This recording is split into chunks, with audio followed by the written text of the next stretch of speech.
Hey, good morning, everyone. How's everybody doing? Oh, my goodness. I was I only got about 3 hours sleep last night. I don't know why.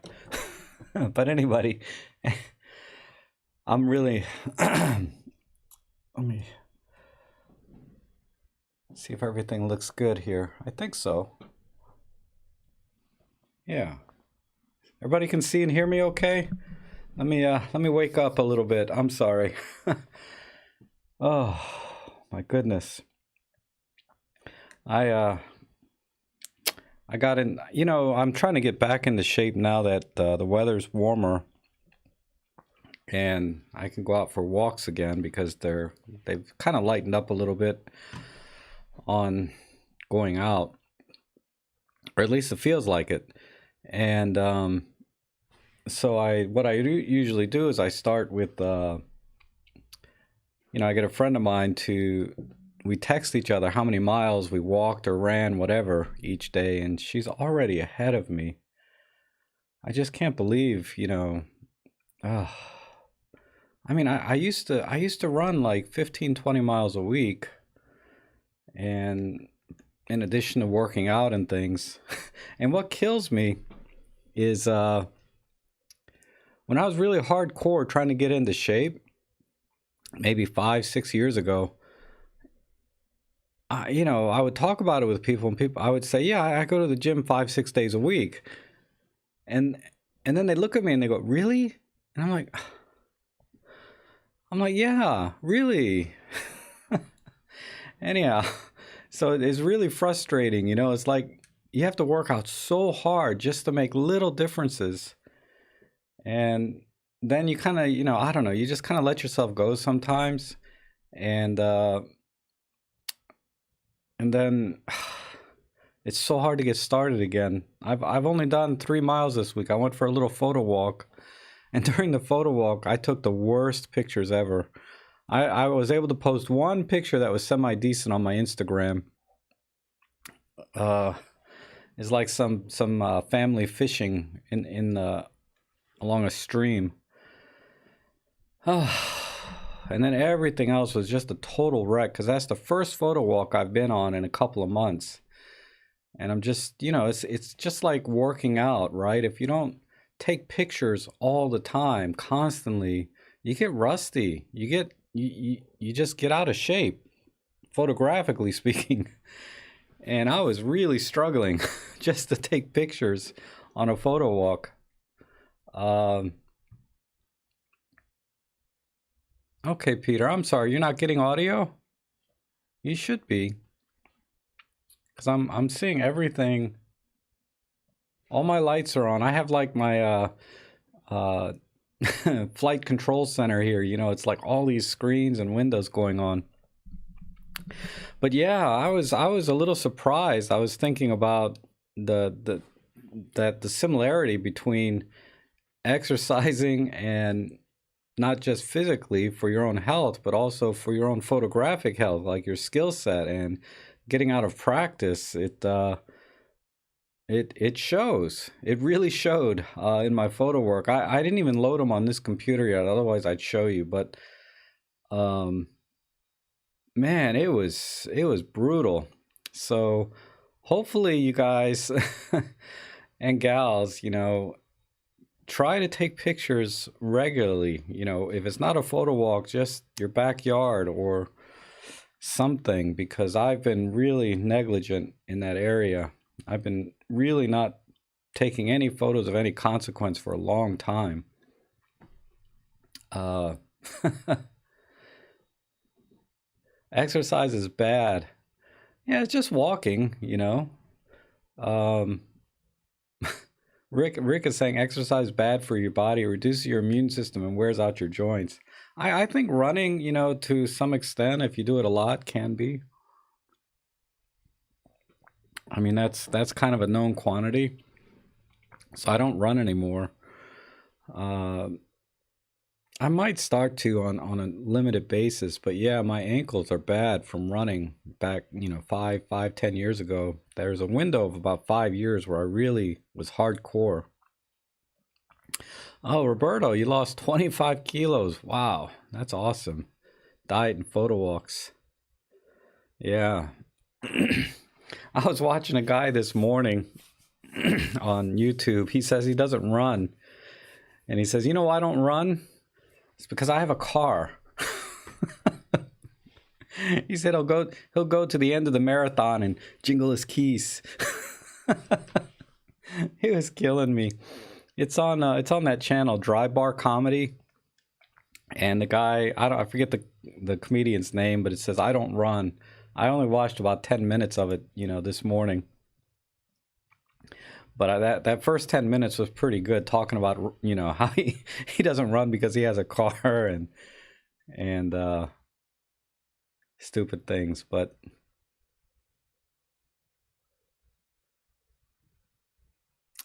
let's see. Was there any questions? Yeah, I guess this is Olympus Q&A, right? So if anybody has any questions, I think I saw one quickly now that the coffee's starting to kick in.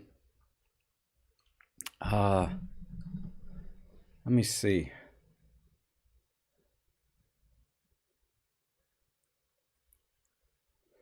Yeah. Oh yeah, Rick is talking about, this was before the stream started. I do have a second stream, about 30 minutes or 15, 20 minutes after this one. It's a totally separate stream. There's a link in the show notes before, or you can just go to my channel, you'll see it. But the second stream I'm doing today is on photo editing. So if you want to submit pictures before that starts and stuff, you can do that. I've already got about a dozen pictures in there already, so it's a good head start. But for this stream, I wanted to, just kind of make myself available to answer questions and just talk about what's been going on. Oh, my latest wrist watch get. Oh, yeah, I need to talk about that. I do have a couple of watches I picked up this week. Windy in Denmark. Good morning, Larry. Peter, Plato, hi. Patrick. Let's see. Alonis. This is before I started. Everybody's kind of talking amongst yourself. Oh, okay. Gaz Marquise has a question. Or Gaius. For the EM10, when in single point AF mode, after certain shots, the focus seems to change without doing anything. Yeah, I'm gonna assume when you say single point. Let me get.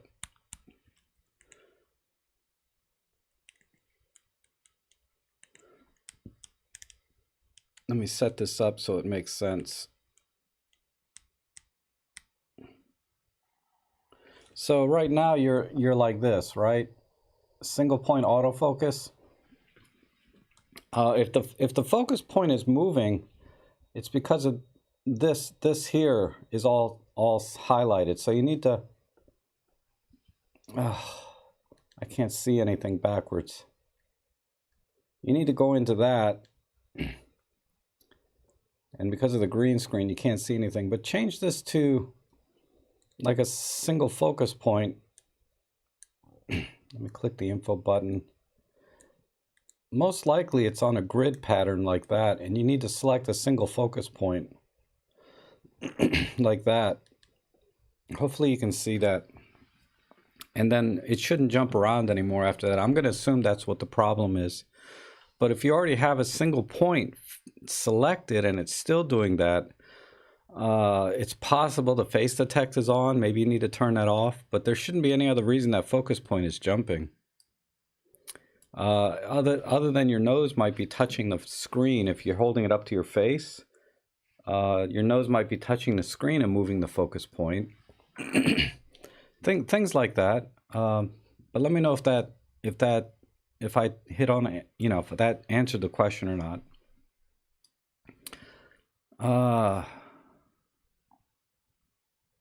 Oh, hey John, good. You worked on your audio a little bit. Okay, that's good. Hopefully those tips helped from the last live stream. John was asking me about some audio tips for the camera.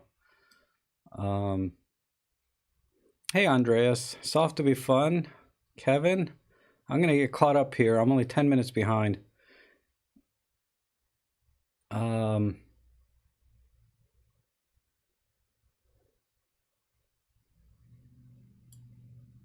Almost there.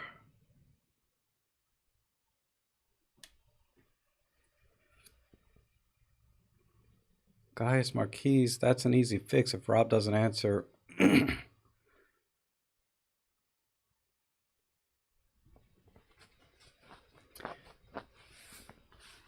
Yeah, hopefully, guys, that answered your question. Did you see the video by David Thorpe about the EM1 Mark III? I did not, Plato. ZYC, hello. Any tips for new photographers to get rid of that sense of missing shots when transitioning to using primes? Love my primes, but it's hard to leave my kit lens behind on photo walks. Yeah,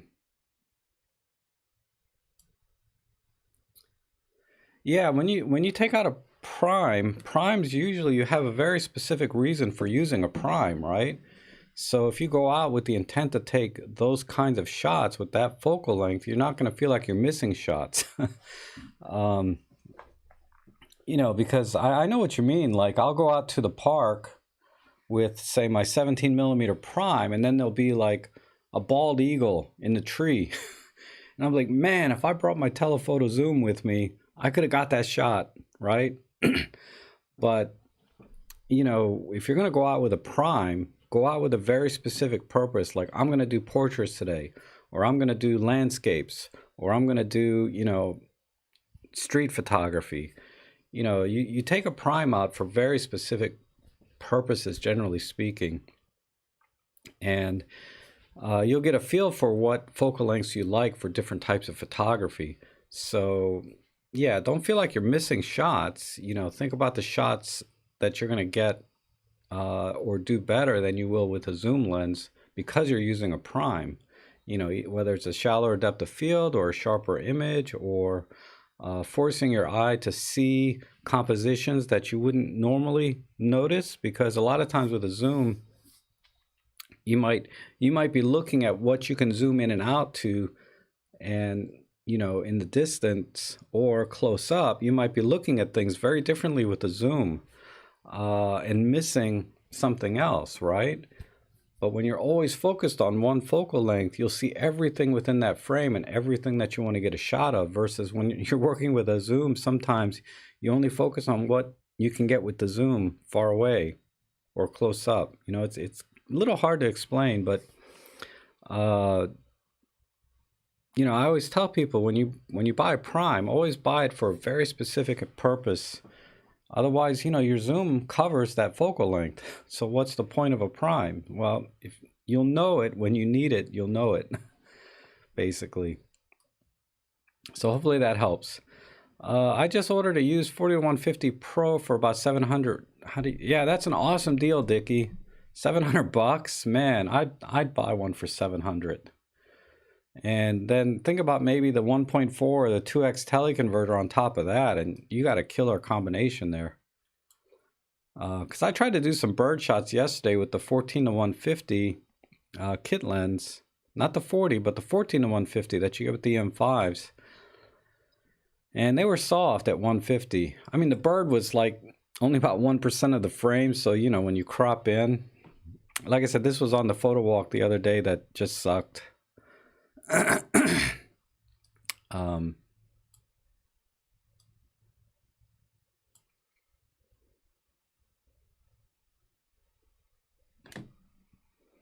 Yeah, it's possible the nose could be. Yeah, everybody's saying that, guys, maybe your nose is touching the back of the screen. Just turn off the touch part on the screen. There's an icon on the screen that you can turn that off. It's right. You know, Olympus uses green for their thing. So whenever I try to show a screen,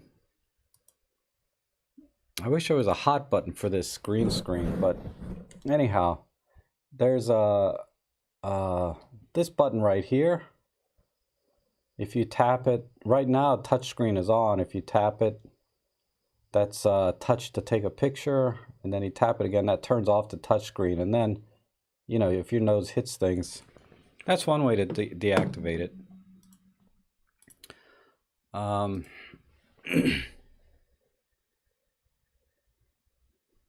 Oh, John Softly, how are you? Good to see you. It's always good to see you, John. I haven't gotten an email from you in a long time, though. So I'm glad you're okay. But you're here like every week, it seems, anyway.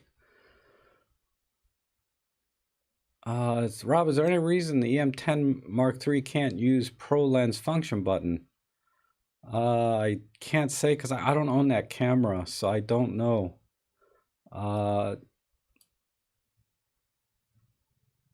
If they didn't put it in the menu, but that seems odd. If you look in the function button menu, let me see if my Mark II has it. Just because this has it doesn't mean the Mark III has it, though, because they did take a couple of things out.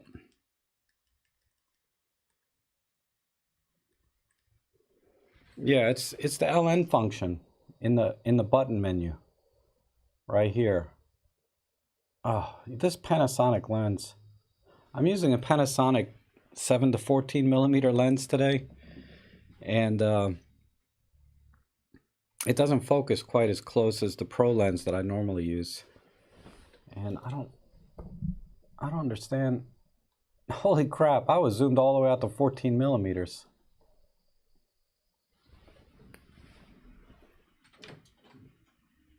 You guys are used to this, right? I'm not prepared. There, now I'm not so in your face. But then my green screen is off. Oh, wow. Let's see what else we got here. Back in the days of film, I only used primes and still have to make conscious effort to use a zoom. So you have the opposite problem. But you know, back in the film days, zoom cameras were this wide angle is weird. Look how big my hand is. Anyway, back in the day during film, the zoom lenses generally sucked, so people preferred to use primes, right? I can't understand this.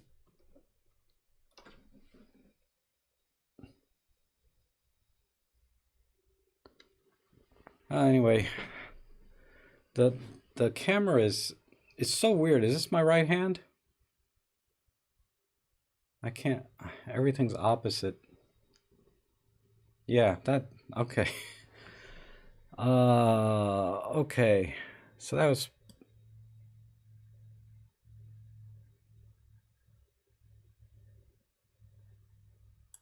Rob, I have a 1.4x teleconverter. What's your opinion of owning both the 1. Or should I sell the 1.4 and buy the 2x?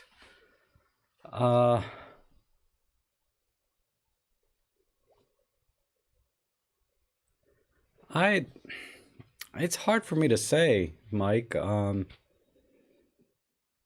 mean, it's a matter of your the need for that kind of reach, right? Do you need to be, you know, potentially 300 millimeters, but you lose like a stop of light, right? So, I mean, me, I would probably get the I'd probably keep the 1.4x, but it's nice to have the 2x option, right? So I wouldn't sell one and buy another. I would get one that you think you'll use more, probably the 1.4x because it's faster. It doesn't kill as much light, right? But then add another teleconverter later. That I think that's the best way to approach it. Not because one is not better or worse than having than the other one, right? It's just which one do you need for that particular shoot. So look at it that way. Hi James, how are you? Another question.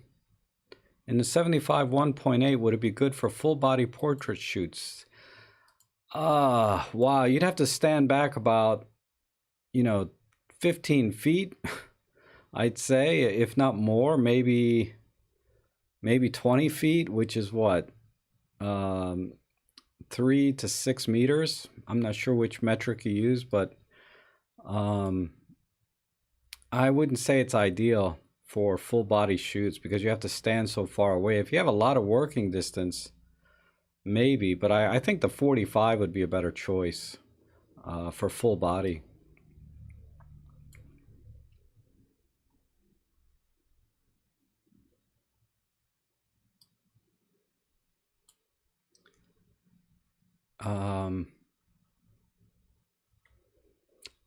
Of all your cameras, which one would be best for still photography? Well, still photography, you kind of need to narrow that down a little bit more, right?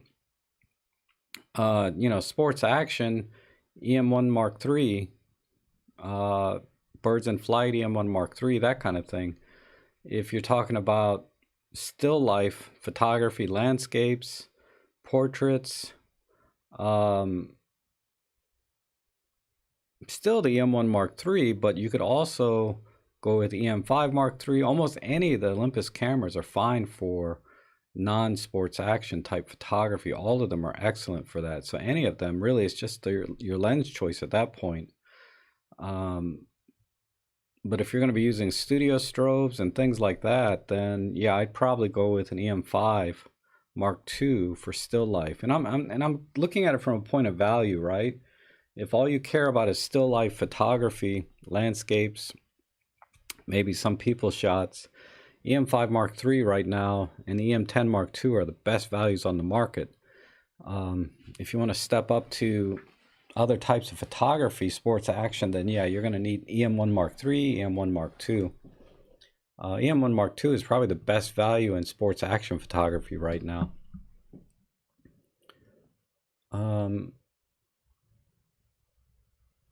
Kostov says, I rarely use a super zoom. Oh, I lost my place. I hate when this chat window jumps. Kostov says, I rarely use super zoom except in a Zoo Ferrari. No reason in the US I won't be able to afford the 100 to 400 Pro, but the non-Pro version, since that will also have, yeah. I mean, it's if it's within your budget, super zoom's nice to have for that occasional bird in flight or bird shots, birds in a tree. But I think, up to 300 millimeters is more than enough for most things. And you can get one of those, a 75 to 300 for like $400.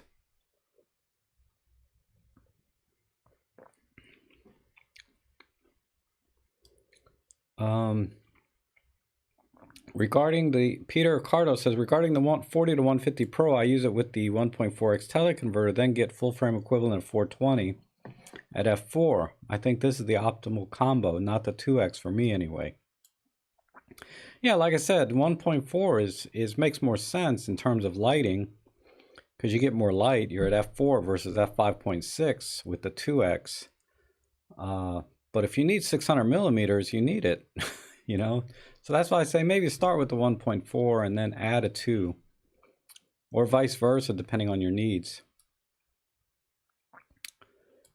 Oh, thank you, Mark Wolf. Uncle Rob. Calling me Uncle Rob. That's funny. That's not you, is it, Ethan or Christian? Maybe one of my nephews is secretly named the Marked Wolf. I doubt it, but maybe.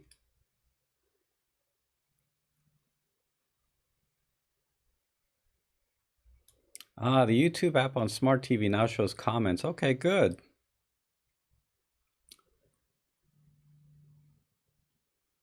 Gaius, use the Sigma 54 1.4 or the Olympus 45 1.8 for that. Yes, both good recommendations. I saw some shots. I think it was Paul that submitted some 56 f1.4 images, for review. Wow, the bokeh is pretty solid on that. Oh my God, thank you, Michael. Every week, Michael drops me a few bucks. I appreciate that. Yeah. Don't buy anything this time. Oh, talking of gas, I do need to talk about my watches. I'll just talk about that briefly, maybe towards the end. Hi, Stuart. Anyone and ZYC, anyone knows what happens to decommissioned cameras? Went for EM53 tryout session and was told those cameras would be decommissioned. I have no idea what that means. Hi, Rob. Could you suggest a good outlets for selling some used Olympus gear? I cannot, because I just don't sell anything. I'm a I'm a hoarder when it comes to gear. I mean, I used to sell things on eBay, so if you're selling things, I mean, a lot of people have recommended like KEH and another one called MPT or something. But they've had good experience with those two companies. If anyone else has any feedback, go ahead and chat to Carrie here some suggestions. But I think a lot of people do KEH and another one. It's more UK based, I think, but I forget the name of it. It starts with an M. I mean, you get about 60% of the value if you were to try to sell it yourself, but I think it's worth it because of the risk of selling things by auction or buy it now on eBay. Just my opinion. But I used to sell a lot of stuff on eBay, but it would be tiny stuff, lens caps, things that, yeah, if I get scammed, I'm only out $2 or $3.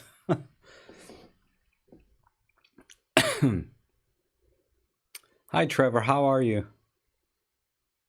Thanks for dropping in.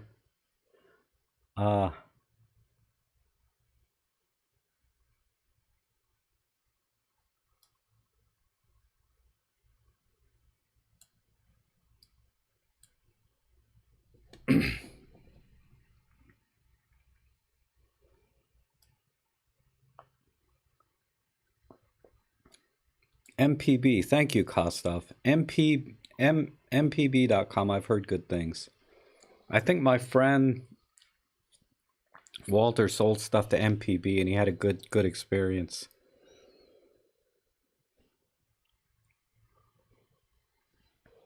Oh, thanks for checking, Frank. Yeah, I didn't realize the M10 Mark III didn't recognize the lens function either. It's on the M10 Mark II, so it is a little strange.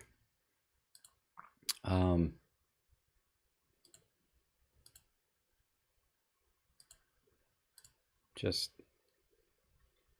just don't understand. My live stream app is a little bit weird today. It's not doing things right. Okay, we'll check you later. Oh, hi, David. How are you? I got an email from you this morning, David, that you're going to have a guest on April 30th. But I got the email today. So April 30th next year, or are you talking about May 30th? Was that a typo? If you can if you let me know, because you said it's on Saturday, April 30th. And I was a little confused by that. I think you meant May 30th, right? And I can share that here on the stream if you like, but I don't want to say anything unless you think it's okay, because you emailed me. You didn't email everybody in the stream, right?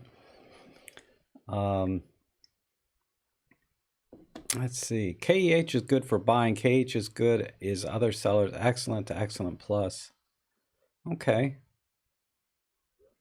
I don't think I've bought from KEH before on eBay years ago when I was kind of doing some eBay stuff. Like I sold my Nikon D7100 on eBay. It was broken. It wouldn't turn on anymore, and I sold it for like $300 on eBay. Back then, it was even broken. The D7100 was still worth some money.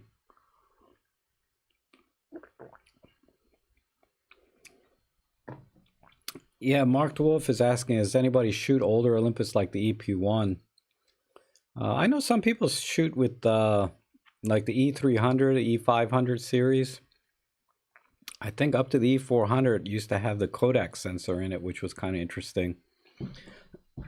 But yeah, they work fine.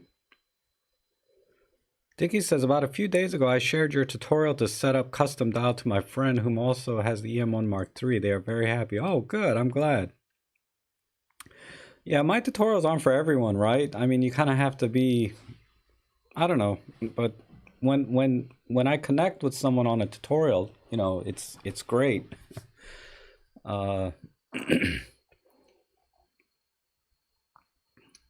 And I was, oh yeah, that's why I was up so late. I was working on another video last night. I just cannot get from A to Z.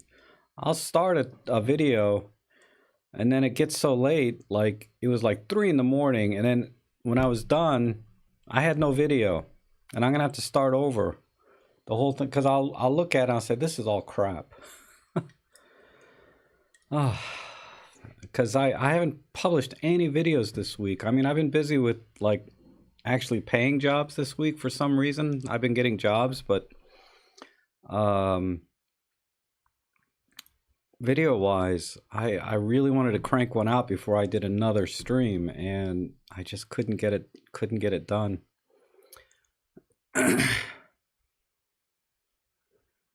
Rob, about a few days. Oh, okay.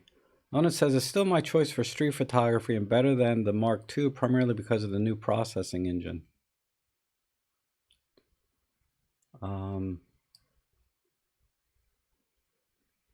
Okay. I still have my EPM2, almost 7 years old, still going. I have 30,000 on it. Love to use it with the 17, yeah. EPM2. I mean, yeah, Olympus has been making great cameras for a long time. Excuse me. Okay, so let me...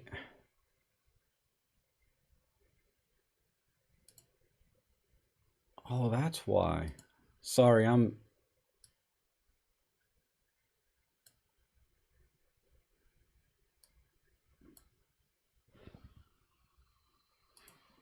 This is a good thing to know. I learned something new here. Has nothing to do with cameras, but okay. Okay, speaking of nothing to do with cameras, let me show you my new purchases this week that came in. Things are looking up. Maybe, yeah. Hopefully. I missed one job this week because I couldn't get signed in to their account.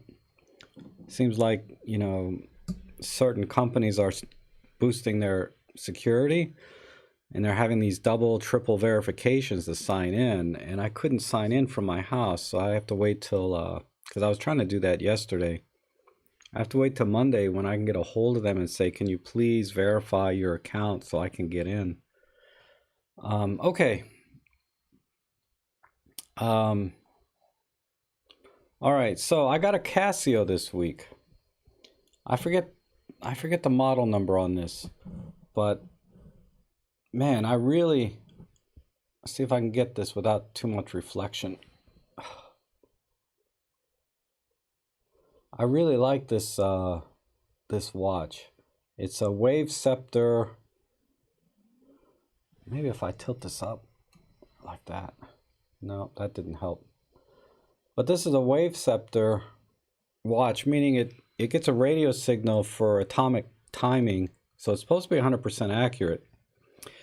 And it has nice big or large LCD numerals, so I can see it even with my dying eyes. I can't really read the date too well. But it also has world time, so I can click on this and I can know what time it is in London. Or I can illuminate the dial. I don't know what button does what. GET is 1:04 p.m. Anyway, so that's that one. And then I got another watch that's really cool. But I just like the look of this. It's very... I just like the split screen and everything, and the little blue thing down here for the radio antenna. I wish you guys could see that a little better. And I put a leather strap on. It came with like a metal bracelet, which I'm not a bracelet kind of guy these days, but Was out today with the ep.59 was great with the 12 to 50. Yeah, that's a great little system. I love shooting with old cameras, you know, time to time. It just, you know, makes me think about why do I spend so much money on new gear when this old one works so well? All right. One other thing I got. Now this is called a drum watch. And basically right now I have it in standby mode to save battery, but look at that. It actually rolls. That's not digital. Those are physical dials moving. And then I can, whoops. I need to put it back into standby mode.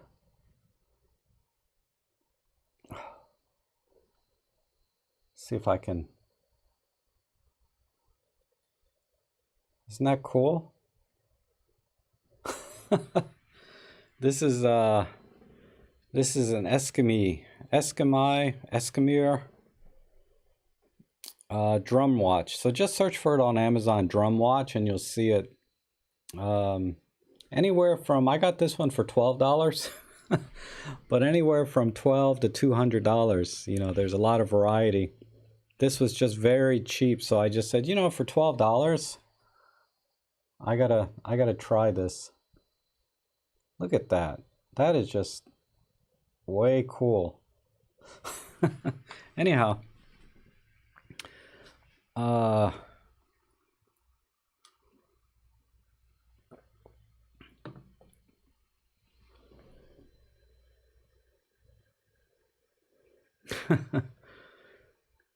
chronometers. Yeah.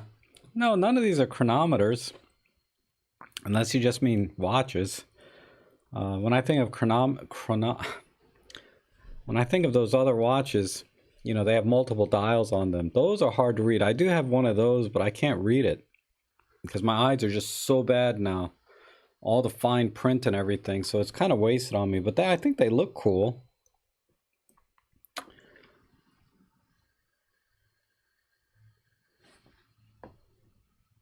And I noticed my Casio is supposed to be an atomic clock, but it's about 30 seconds slower than the clock on my computer, and I've synchronized the computer clock. So I don't know why there's that disparity.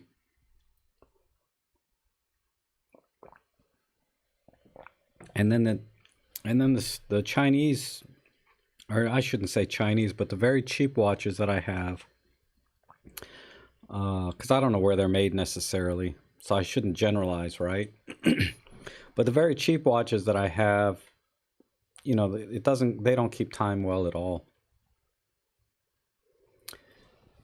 Yeah, the focus on this I'm using a Panasonic lens today.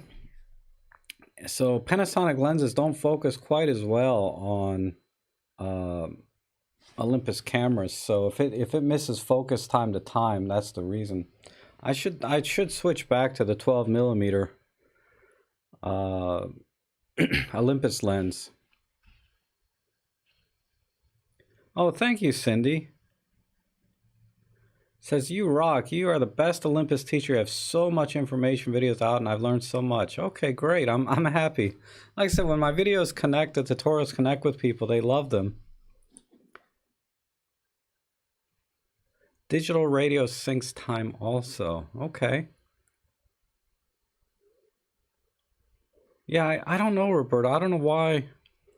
Let me check it today.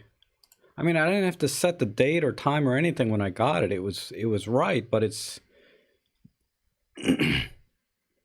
now it's like perfectly in sync with the computer. So maybe it just took a couple days out of the box for it to sync up, but now it's perfectly in sync. All right, never mind. Beyond, you know, Plato, that channel Beyond Photography sounds familiar. I think I have seen it. Let me pull it up real quick. Beyond Photography. Hi, welcome back. Yeah, this dude. I think he's in Malaysia. I wonder if Robin knows him. Robin Wong. But that guy shoots with Nikon a lot. So when I was shooting with my Nikon, I did watch a few of his videos, and yeah, he does a good job. He does a good job with his videos. He doesn't rush them, or um, you know, he doesn't skip too many steps. He really walks you through step by step, and he smiles a lot. Unlike me, I don't smile enough in my videos. But yeah, he has a good channel. He's been doing that a long time. What's he up to? 100 and here, I'll just show you. This guy, season 4. So maybe 4 years? He's had to been doing this longer than that. Let me see. Yeah, September 2012. So Hi, welcome back. but yeah, he has a good channel. Man, 178,000 subscribers, so he's got a good following. I like this video here. I remember watching this one, top 10 tricks for outdoor portraits. I mean, I don't do portraits, but I thought it was a good video. How to get a black background even on a white wall. Now, these kind of videos just bug me. I mean, the technique and everything he was teaching in there was valid, right? But I'm like, why are you trying to get a black background with a white wall? I mean, I understand that the concept of teaching, you know, even in most extreme cases, you know, he's trying to over illustrate how to do that technique, right? But it just, those kind of videos bug me when I see people take, like, I want to shoot a black background, but I have a white wall. Well, go move over to a black wall. Why are you trying to get a black background on a white wall? It's like lighting a match on the beach. It doesn't make any sense, you know. You could do it, but it's really hard. Why make photography so hard? Oh, but like I said, the point is to illustrate the technique and to use extreme conditions to exaggerate the technique. I get that, but it still bothers me.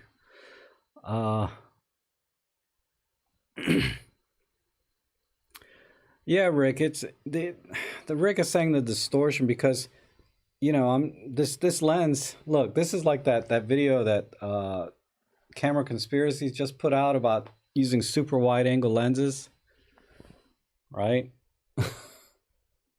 I guess I don't have to zoom out that much, and I need a little more light. Maybe the exposure comp just a little bit brighter. Okay. Well, yeah, Plato. It's a good channel though, Plato. I'm not knocking his channel at all. It's a terrific channel. Manfrotto Mini Evo is good. I don't know what that is. I assume it's a small tripod of some kind.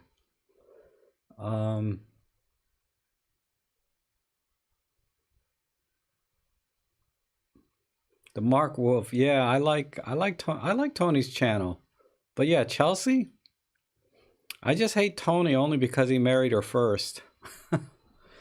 I would definitely marry Chelsea if she wasn't taken. I have a Manfrotto Pixie, but maybe it's small for LEDs. I'm totally missing this conversation. We're talking about tabletop tripods. Yeah, I think this is the Pixie. I forget the name of it. These are fine, but I've kind of switched over to a different one. I'm using it now actually, so I can't show it to you. But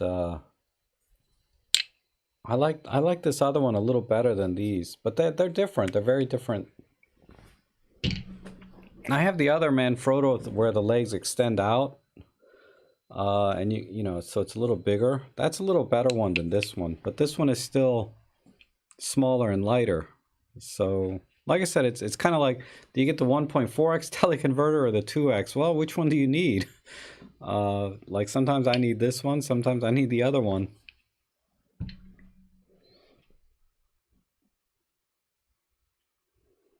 Annoying barrel distortion. Yeah, when it's wide. I can, if I just zoom it in, it won't be as bad. But then I'm like, you know, talking head, right? So I have to back up. I thought about putting my tripod over there and just having more of a full body shot, you know, for the streams. That was part of the thing I was working on yesterday. But it takes me forever to get anything done.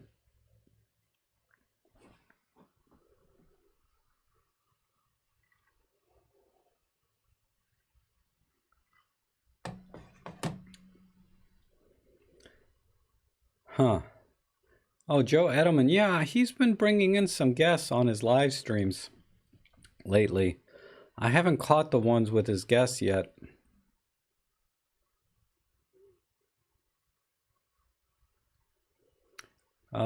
Camera conspiracies, and it was rough on the Olympus image quality. Yeah, well, you know, I think there was one a couple days ago. Unless there's another one out since I've watched his video, but you know, he intentionally does things kind of weird, right? He messes things up on purpose. Well, I don't know. I'm just thinking back. That's not fair to say either. But I was thinking back when he went to try out the EM5 Mark III, and he didn't know how to set it up properly. And no matter what camera you get, you can't just turn it on and start taking pictures or start recording video and expect to get the best results. You have to learn your camera as well, and how it behaves and how it performs, and then you can kind of get the most out of it. And that's a lot about what my channel's about, is getting the most out of your camera. And you know, but I understand where he's coming from, because that's how most people operate when they buy a camera. They buy a camera and they expect to just turn it on, push a button, and it works. And it should give them 10 times better image quality than their cell phone, but that's not the case. If you don't learn your camera and how it performs and how to control it, you're not going to get any better pictures with it than you will with a cell phone. Photography is more than gear, as you know, that's been said 1,000 times.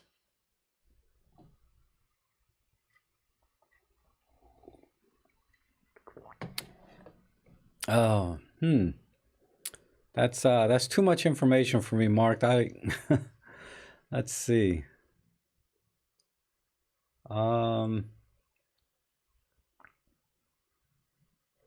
Yeah, I love camera conspiracies. I've been watching his channel since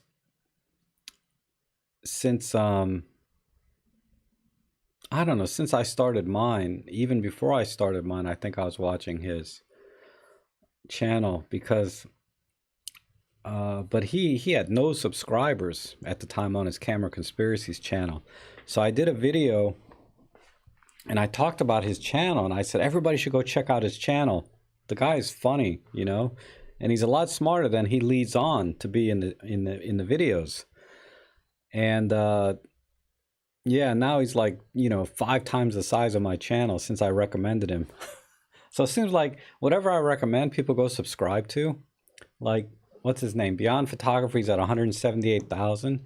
Now that I've recommended him, he's going to go to 500,000, a million subscribers. Watch. And I'll still be down here around 20,000.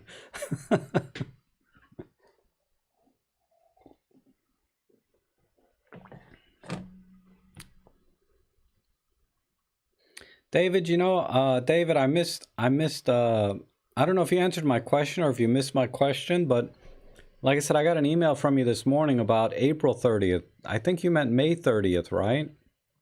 So I do want to try and be there for that.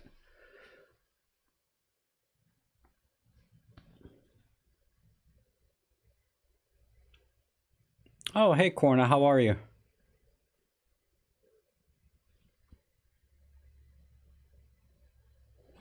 See, George says the same thing. He's much smarter than he leads on.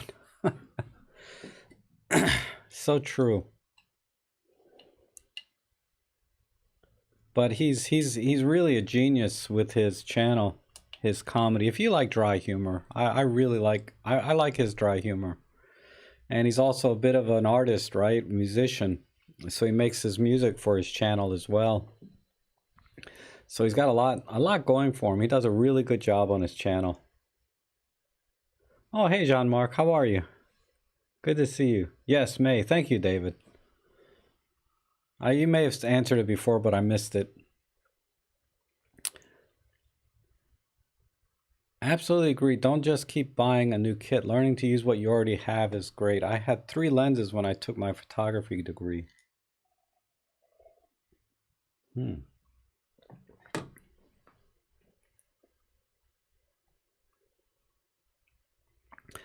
Plato says, I recently advised someone not to buy a camera because he had no intention to learn about it. Photography. Use your phone. Yeah, that's what I mean. I mean, I get it. You know, from a consumer standpoint, you know, you spend $500, $1,000, $2,000 on a camera. Because I saw this the last year when I went to the store, and this lady was trying to return her Sony A7 III with the 24 to 70 kit. She had spent $2,400 altogether with some other accessories. And it was about 30 days later, so outside of the window of the return policy. She wanted to return it because she said she takes better pictures with her cell phone, her Apple phone. And she didn't want to go through the process of learning how to use her camera. So, you know, and that's okay. As long as people are doing what makes them happy, I don't care what they use, you know, or don't use. If maybe they don't, you know, whatever, right? But yeah, it's not easy. It's not easy giving advice to people without knowing what they're gonna, you know. I don't know.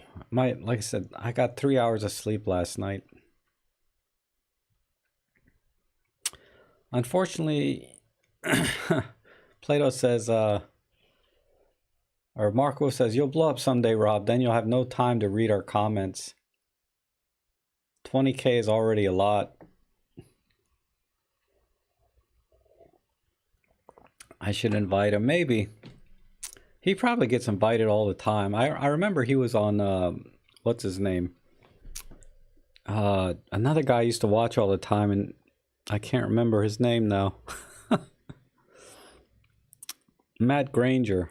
He was on Matt Granger, and I think it was on one other one too.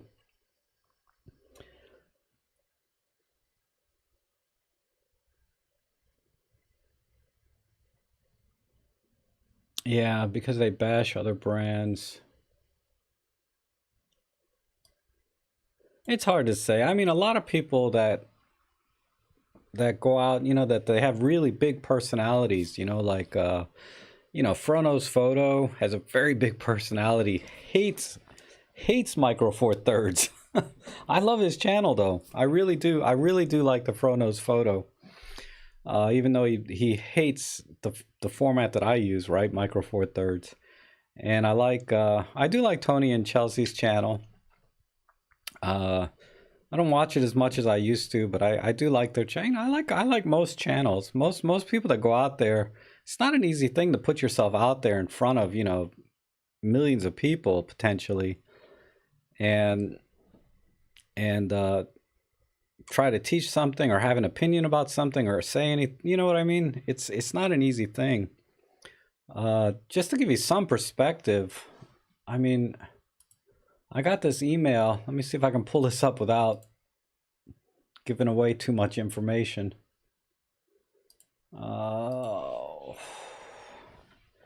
YouTube.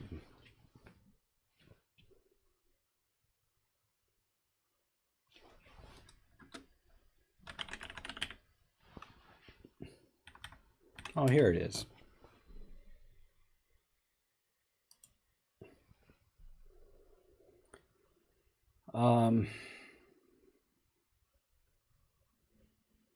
Okay, I don't see anything here I can't share, but let me, that's not the right page. Dang it. Here. So this was my April statistics, right? 897 new subscribers, 100,000 views. It actually should be closer to 200,000. For some reason, I had one day where I had like a negative 75,000 views. How do you get negative 75,000 views? It's not possible, right? But so there was some glitch in the system. So my actual views and minutes are lower, because typically I get about 1,000,000 minutes and 200,000 views. And then I got, 3,700 likes, 4,900 comments and posts, and then a bunch of shares, right?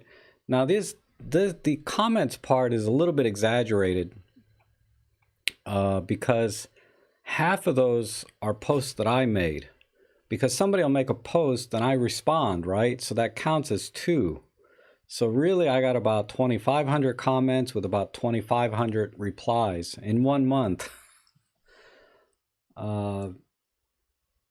So just to give you some perspective of my channel with 20,000 subscribers, but it actually is time consuming when you think about it. I responded to 2,500 comments. Usually it's just thank you, I appreciate that kind of thing, right?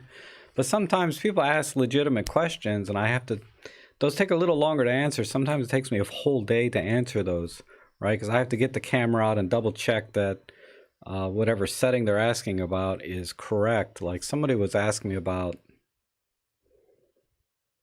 I can't remember now, but yeah, so I responded to 2,500 comments. I had about 1,000,000 views and 200,000, etc.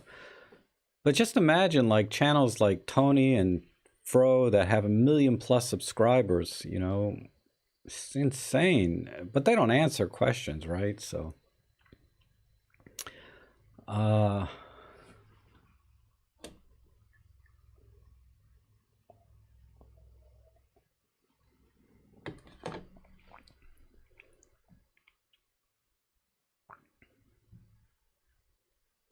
Rick says he's used the Samsung S9 smartphone. I got the same exact one. I use it to explore potential of a scene before deciding which lens to use. Yeah, and they have apps. They have apps that will frame the image within the whatchamacallit, right? Within the screen, so you can know what focal length and things to use too. Of course, if you have a good eye, you don't really need apps for that, but oh yeah, Corner, the Fro knows nothing. That was hilarious. I posted that on my community tab. I haven't posted there in a while, but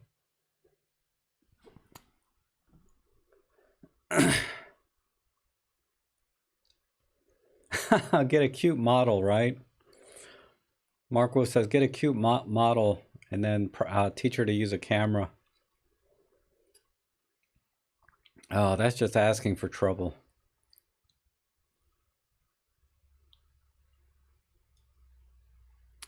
30-day return policy. I think it's 15-day return policy on camera equipment, and then there's a 15% restocking fee or something. I don't know. It's pretty stiff. Even at Best Buy, I think the return policy is pretty short on camera gear. Hi Rob, can you explain why electronic shutter causes distortion when shooting a moving target even though shutter speed is really high? Yes, I can. I have a whole video on that, but I'll try and summarize it. It's because CMOS the sensor in your camera is a rolling shutter sensor. And what you're seeing is they call the rolling shutter effect, because it's a rolling shutter sensor, meaning the sensor doesn't take the image all at once. It takes the image by scanning down line by line or pixel by row of pixels by row of pixels, right? So as it's scanning down, the object is moving, for example, right? Or if you're panning, the same thing. So it's scanning down like this. And that's why you get that tilt. And the way the camera achieves the shutter speed, high shutter speed, say 1/8,000th of a second electronic shutter, it'll turn that one row of pixels on for 1/8,000th of a second, but it cannot go to the next row within 1/8,000th of a second. It has a scanning speed of like 1/60th of a second, or whatever that rate is, but it scans line to line much slower than each line turns on and off. So you have a row of pixels that turns on for 1/8,000th of a second, but it can't go to the next row of pixels for 1/60th of a second, like in, so it scans down much slower than it takes each row of pixels. So that's why you got this kind of slanting, right? I hope that makes sense. But if you, I have a channel on how mechanical and electronic shutters work that explains it a little better, and you can watch that. It's on my channel.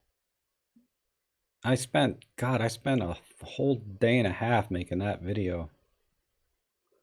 I remember I do all these graphics and things. It's so hard. I'm trying to learn some new graphics software to make things easier, but then that learning curve is so hard. Nothing is easy, right? If you want to do it well, nothing is easy.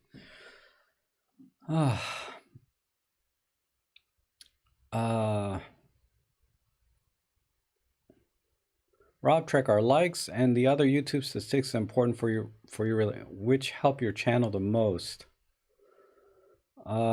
Views and duration of views help the most, right? So if people are watching my channel and watching it through the entire length, that's what helps the most. Likes and comments and things like that, it doesn't help, I don't think, statistically. But that, I know nothing about the algorithm of YouTube other than what other people are saying about it, and they say that likes and comments don't really help because that can be scammed, right? People are using robots to add comments and do likes on their own channels, trying to gain some popularity or reputation. So YouTube has really devalued those metrics in a channel. So subscriptions, likes, and comments don't help the channel as much as actual views and length of views. Hi Rob, I use Olympus primes that have no weather sealing. What is better for lens protection, lens hood or filter? I prefer lens hoods. Because filters, unless you buy a really good one, they could potentially degrade the image quality. But I always use lens hoods for the benefit of getting less flare and glare onto the lens from random light sources, whether it's the sun or a street light or anything. You get less glaring. So I prefer lens hoods, and they double. And when I buy lens hoods, I usually buy third-party lens hoods, that like metal ones that screw onto the lens, versus a lot of the Olympus lens hoods, they're plastic and go around the front. So I buy full metal lens hoods that screw in, and then when you buy these, make sure that the ring also has threads on it, so you can, if you want, you can add filters onto the front. Just my preference.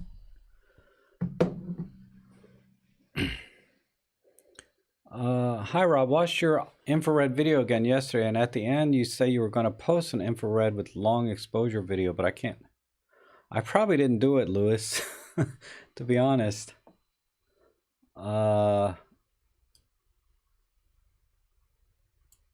Yeah, I don't recall doing one of those. But now that the sun is back and it's nice and bright, because in the wintertime there's just not enough light. The sun's not very strong. So it'll be easier to do. I'll give that some thought. Yeah, I do have the best followers, right? It's not quantity, it's quality. Thank you. And, I'm going to end the stream here in about 5 minutes and switch over to the live critiquing soon. So if anyone has any questions, this is a good time.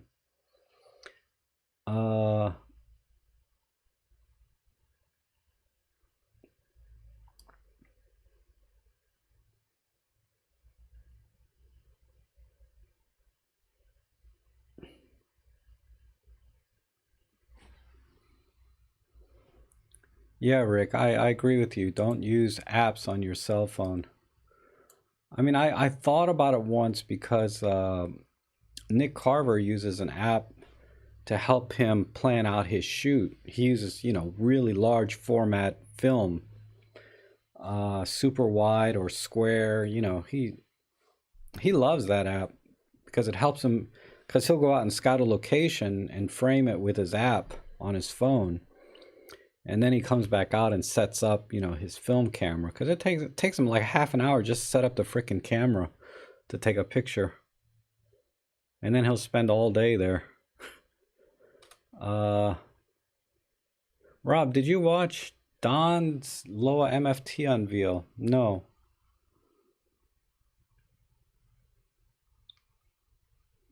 I have not seen it. Don. I don't even know who Don is. Who's Don? Kevin is saying the original EM1 seems like good value for the money right now, especially for someone with larger hands is looking for good all-around camera, not concerned with video. Yes, I mean the EM1 Mark II is I think if you can stretch, I would go to the Mark II. Don't get the Mark One. The Mark One is it's hard to find one in good condition at this point because it's how old is that camera? Six years old or something.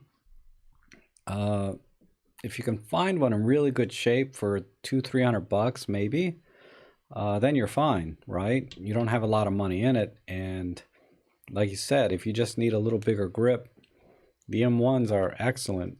But if you really want a camera that's a step up or next level, the Mark II is definitely worth the extra money if you want to spend it. If you don't want to spend that much and just want that grip, the M1 is an excellent camera. The Mark One for photography, it takes great pictures.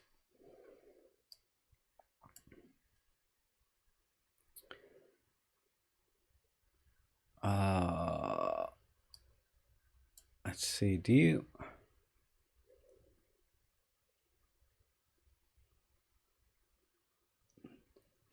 Love the show, Rob. Any photo editing tools you recommend for iPad besides OI Palette? Sorry, George, I don't use iPad, so I couldn't even tell you.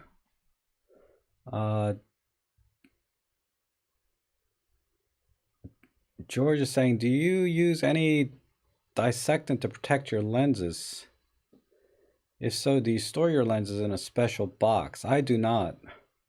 Most of my lenses are on a shelf or in a bag. I'm the last person to ask for about advice on how to take care of gear. Archery, how are you? Question about ISO and exposure having an f4 lens. What is the better approach? Keep fixed ISO and use exposure comp, or auto ISO, or increase ISO? How ISO change in A or S mode for okay, question. Let me read this one more time. Question about ISO and exposure. Having f4 lens, what is a better approach? Keep a fixed ISO and use exposure comp. So keep a fixed ISO, use exposure comp, or auto ISO,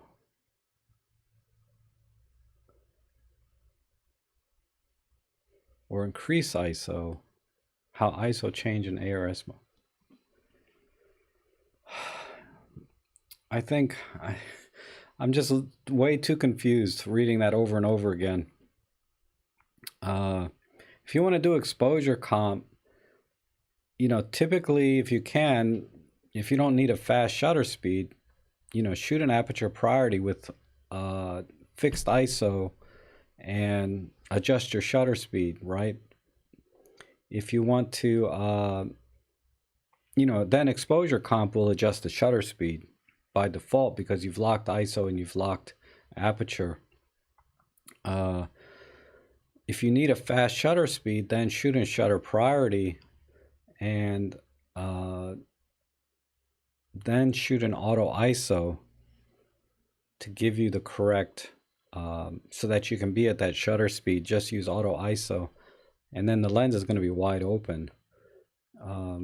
I mean, there's a lot of ways to it depends what you need. So there's no best way just because it's an f4. The f4 is kind of an irrelevant factor. It's like, what do you need? Do you need a fast, fast shutter speed? Do you need, mainly it's about shutter speed. If you need a fast shutter speed, everything else just kind of falls, the pieces fall where they lay. Sometimes you can't open the aperture up any wider, you can't get the ISO any higher, so you have to reduce your shutter speed. If you increase your shutter speed, meaning have it faster, like I said, you can run into limits. So it just depends. I think I think shutter speed drives all the other settings, really. If you don't care about shutter speed, then you can focus on the other settings.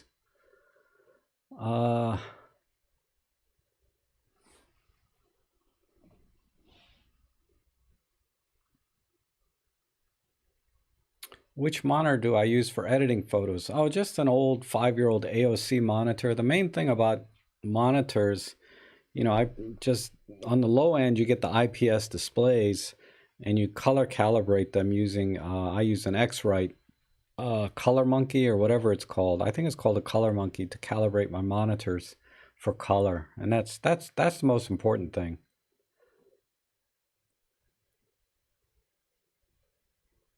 All right.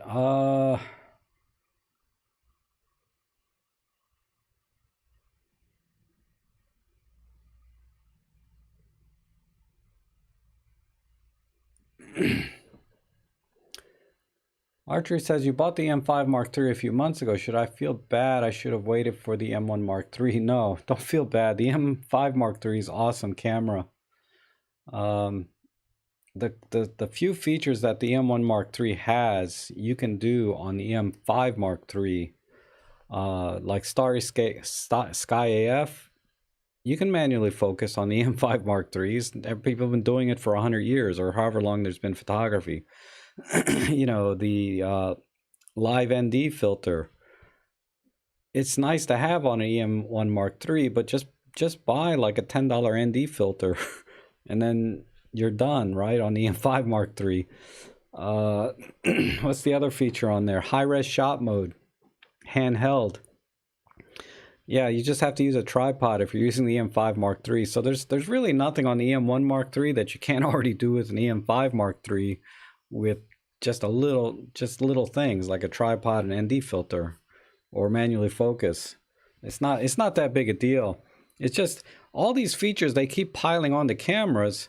Yeah, they help a little bit, right? They make things a little easier here and there, but ultimately it's still, you still have to control the camera. You have to be a photographer, and that's all I can say. So don't feel bad at all. Look at it like you saved $500 and you can use that money to buy a good lens or add it or apply it to another lens.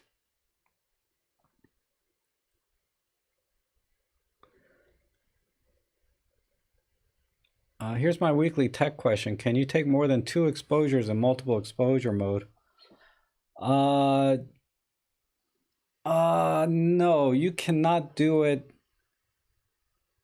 at one time. You can overlay photos more than once. So if you take 2 shots, you can continue to overlay those. It's the overlay mode, I believe it's called, on the M10 Mark II. So you can do a multiple exposure, save that, do another multiple exposure, save that. It has to be saved as RAW, and then you can overlay those on top of each other. So when you go to take the next image, you say, instead of multiple exposure, you want to turn on the overlay mode, and then you select the picture that you want to overlay. And then in theory, yeah, you can do ultimately as many overlays or multiple exposures as you want. So you can do that. I've tried it a couple times. It's a little bit beyond my comprehension in terms of photographically speaking, not technically. I know how to do it technically, but from a creative standpoint, it's too much information. I can't keep track of multiple exposures once I do more than 2 or 3 in my head.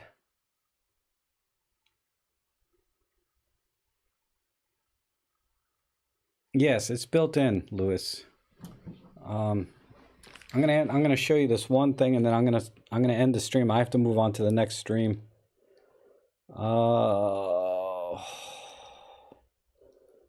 Let's see. Turn on multiple exposure.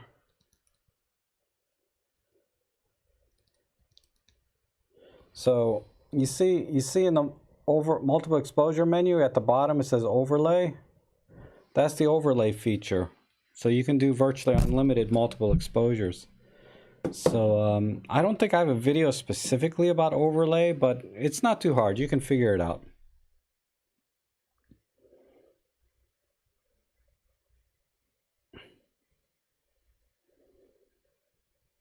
Oh, Rick says don't buy metal lens hoods because if they bash, it'll damage the lens and camera, whereas plastic lens hoods absorbs the shock.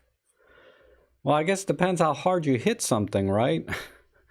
I mean, my problem with plastic lens hoods is they're always popping off and breaking. But I've never hit anything so hard that I would potentially break the lens and the camera by having a metal lens hood. But I see what you mean. It breaks the fall a little bit, right? But I just prefer metal because then I can screw filters on the front. But that's a good point, though. Definitely a valid point about plastic lens hoods, but they do break even without dropping them. Just the motion of using them, sometimes they kind of get wonky. But okay, guys, I'm gonna head out. Hey, Walter. I didn't know you were here. How you doing? I'm gonna move on to the next live stream. There's a link in the show notes below to that one if you want to stay for the photo critiquing. But I appreciate everyone joining today, and hopefully we'll see you again soon. My next stream is on Thursday. I'm thinking maybe 3 o'clock-ish, but I can't say archery about the pixel mapping. I did have one dead pixel on one of my cameras, but it's not a big deal. Yeah, I agree, Rick. There's that potential to save the lens. But okay, thanks everyone for joining, and we'll see you on Thursday, or we'll see you in a few minutes in the next stream.